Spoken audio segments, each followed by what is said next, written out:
তিয়াশা, আশা করি আপনারা সকলে খুবই ভালো আছেন। আর আমি তো আপনাদের ভালোবাসি, খুবই ভালো আছি। আর আজকে কি বলুন তো, আজকে হচ্ছে জন্মাষ্টমী আর এখন বাজে সকাল 9:30। তো আমি এখন থেকেই ভ্লগটা কন্টিনিউ করছি। আর আমি তো অলরেডি স্নান করে ফ্রেশ হয়ে নিয়েছি। আর হ্যাঁ, আপনারা কি কোথা থেকে ভিডিওটা দেখছেন অবশ্যই আপনাদের নাম আর কোথা থেকে দেখছেন অবশ্যই জানাবেন, তাহলে আমিও জানতে পারবো যে আমার ভিডিওটা কতদূর যাচ্ছে।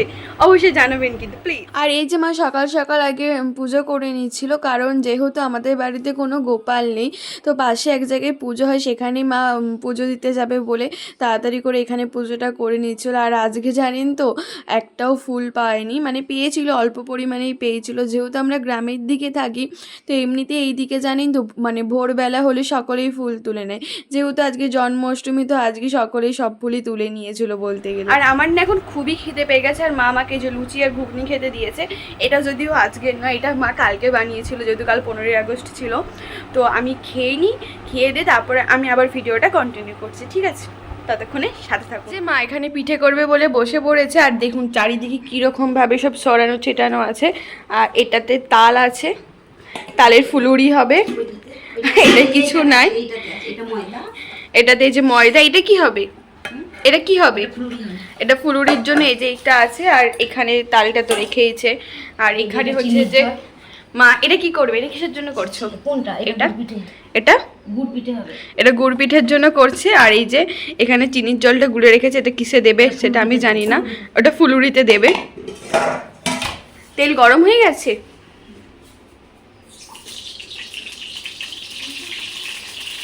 আমাদের যখনই পিঠে হয় তখনই মাকে দেখেছি যে গ্যাসটা মা নামিয়ে নেয় অল টাইমই, কারণ মা বলে দাঁড়িয়ে দাঁড়িয়ে আমার পিঠে করতে খুব অসুবিধা হয়। আর পিঠে আমাদের সাধারণত খুব একটা হয় না, খুবই রেয়ার হয়। তো আজই যেহেতু জন্মাষ্টমী, তো সেই উপলক্ষে আজকে আমাদের আবার পিঠে হচ্ছে। তো চলো দেখাচ্ছি কীরকম। এই যে মা এখানে তেলটা গরম করে নিচ্ছিল গুড় পিঠেটা বানাবে বলে। আমার তো এই গুড় পিঠে, তালের ফুলুরি, অনেক জায়গায় এটাকে তালের বড়া বলে থাকে, তারপরে বাটি সাপটা, আমার এই পিঠেগুলো খেতে না খুবই ভালো লাগে। অন্যান্য পিঠে খেতে আমি তেমন পছন্দ করি না। আপনারা কি খেতে পছন্দ করেন অবশ্যই কিন্তু কমেন্টে জানাবেন। যাই হোক, মা গুড় পিঠে করুক, আমাকে কিছু জামা কাপড় ছাদে মিলতে হবে। তো আমি সেটা এখন মিলতে যেতে হবে, ভালো লাগছে না, মিলতে তো হবে। এখন বাইরে যে খুব রোদও বেরিয়েছে যদিও। এই যে ছাদে জামা কাপড় মিলতে চলে এসেছিলাম। আর আকাশের দিকটা দেখুন কি সুন্দর লাগছে, তাই না? কয়েকদিন তো টানা নিম্নচাপের ফলে ওই এক টানা মেঘ দেখতে দেখতে, এক ঘেয়েমি পুরো মেঘলা আকাশ দেখতে দেখতে তো বিরক্তিকর লাগতো। আজকে আকাশটাকে দেখে খুব ভালো লাগলো। আর এত পরিমাণে রোদ বেরিয়েছিল কি বলবো, ভালো করে দাঁড়ানোই যাচ্ছিল না, রোদের এত তাপ ছিল, সেটা আমার মুখটা দেখেই আপনারা নিশ্চয়ই বুঝতে পারছেন। আর এই যে আমাদের লেবু গাছটা, এটা আমি ফার্স্ট মিনি ব্লগে দেখেছিলাম যদিও। এই গাছটা না যখন ছোট ছিল তখন বাবা এনেছিল, আর এখন কত বড় হয়ে গেছে, কত লেবু হয়। আর একটা কথা আপনাদের সাথে শেয়ার করি, যেহেতু জন্মাষ্টমীর ঠিক আগের দিন, মানে জন্মাষ্টমীর দিন ভগবান কৃষ্ণ মা দেবকীর কোলে জন্মগ্রহণ করেছিলেন, আমি সেই দিন না তার আগের দিন যেহেতু মানে আমার মায়ের কোলে এসেছিলাম, তো মা সবসময় এই দিনটাকে না সেলিব্রেট করে, খুব বড় সড়ো না হলেও তো ছোটোখাটো করে আমাদের বাড়িতে সেলিব্রেট করা হয়েই থাকে। তো যাই হোক, আমার এখন কিছু কাজ আছে, আমাকে না আলমারিটা গোছাতে হবে, পুরো অগোছালো হয়ে আছে। আমি এর আগে একবার গুছিয়েছিলাম, জানি দুর্গাপুজোর জামা টামা আসবে তো একটু পরিষ্কার করে রাখি, কিন্তু অতদিন আর যাইনি, তার আগেই আমাকে আবার গুছাতে হবে। তো চলুন আমি গুছিয়ে নিই তাহলে ওটা। যে আমার আলমারির অবস্থাটা খালি একবার দেখুন। আর এই যে আমার আলমারির অবস্থাটা খালি একবার দেখুন, পুরো যাতায় হয়ে আছে, এইটাকে আমাকে এখন গোছাতে হবে। আমি না আলমারিটা কিছুদিন আগে একবার গুছিয়েছিলাম, সেটা আমি আমার মিনি ব্লগে শেয়ার করেছিলাম।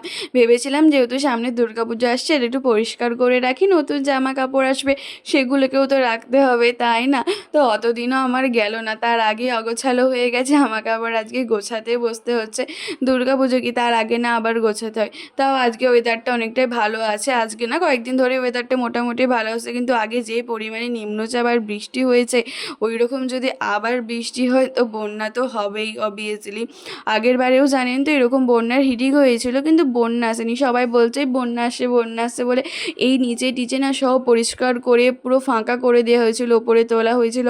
আর যেহেতু বাবার বয়স হয়েছে, তো বাবা না একা এই সমস্ত জিনিস ওপরে টেনে টেনে তোলা আবার নামানো বাবার পক্ষেও মানে সম্ভব হয় না আর কি। তো আগের বারে আমার খুব মানে আমাদের সকলেরই খুব কষ্ট হয়েছিল সমস্ত জিনিস টেনে টেনে ওপরে তুলতে আবার নামাতে। সেই দুর্গাপুজোর আগে মানে আমরা সমস্ত কিছু আবার পরিষ্কার করেছিলাম। আবার এবছরও যদি ওই রকম হয় কী পরিমাণে কষ্ট হবে বলুন তো। মানে সমস্ত কিছু গুছিয়ে নিয়ে আবার নতুন করে পাতা, মানে একটা সমান, মানে নতুন করে সংসার পাতারই সমান যাকে বলা হয়। তো কী বলবো, এই বন্যা হলে না খুবই কষ্ট হয়। আমার জ্ঞান হওয়ার পর থেকে আমি 3বার বন্যা দেখেছি। মানে যেহেতু আমাদের এই দিকটা একেবারে লাস্ট প্রান্ত, মানে জল বেরোতেও অনেক টাইম লাগে। তারপরে বন্যার পর তো মানে সমস্ত কিছু নামানোও যায় না সঙ্গে সঙ্গে, কীরকম স্যাঁত স্যাঁত করে দেয়াল থেকে ড্যামেতে জল পড়ে, মানে যারা থাকে তারাই বোঝে। তো এই একটা দিক গোছানো হয়েছে, এখন এই একটা দিক বাকি আছে, এটাকে এখন গোছাতে হবে। এইটা গোছাতে আমার বেশিক্ষণ সময় লাগে। আর দেখুন এই যে এক গাদা জিনিস, আমার মা যা পাই তাই টেনে টেনে ঢুকিয়ে দেয়। জানেন তো, এবারে ভগবানের কাছে বারবার প্রার্থনা করছি এবারে যেন কোনো রকম আর বন্যা না হয়। আগের বারে আমাদের খুবই কষ্ট হয়েছিল, ওইরকম বন্যা না হয়েও মানে বন্যা যে হিরিকটে এসেছিলো তার জন্য সমস্ত কিছু গোছাতে হয়েছিল আমাদেরকে। তো দেখা যাক কী হয় এবারে, ভগবান করুক যেন এবারে আর না সেরকমভাবে বর্ষা হয় আর না যাতে বন্যা হয়। তো মাঝে মাঝে ভাবি তো আমরা তো মানে অনেকই ভালো আছি, হয়তো আমাদের কিছু বছর ছাড়া ছাড়া এরকম বন্যা আসে। ও পৃথিবীতে কীরকম মানুষ আছে বলুন তো, মানে যারা হয়তো দুবেলা বলা ভুল হবে, দুবেলা কি একবেলাও হয়তো ভালোভাবে খেতে পায় না, তাদের মাথার উপর ছাদটুকু নেই, সেই জায়গায় তো আমরা অনেক ভালো আছি তাই না? তো ভগবানের কাছে এর জন্য অসংখ্য ধন্যবাদ এত ভালো রাখার জন্য। তো এই যে আপনাদের সাথে কথা বলতে বলতে আমার আলমারিটাও গোছানো হয়ে গেছে। আর মানে যা অবস্থা দুর্গাপুজোর আগে না আমাকে আরেকবার গোছাতে হয়, কি জানি কি হবে দেখা যাচ্ছে। এদিকে ফুলুরি রেডি, আর এই যে গুড় পিঠে এখনো মা কি করছে মনে হয়, ফুলুরি করে আবার লাস্টে গুড় পিঠে একটু আবার হচ্ছে। মা আমাকে এখানে একটা গুড় পিঠে দিল, বললো মিষ্টি হয়েছে নাকি টেস্ট করে দেখ। দেখি কিন্তু খুব গরম আছে বলে আমি টেস্ট করতে পারছি না এখন, নিশ্চয়ই ভালোই হবে, দেখা যাক।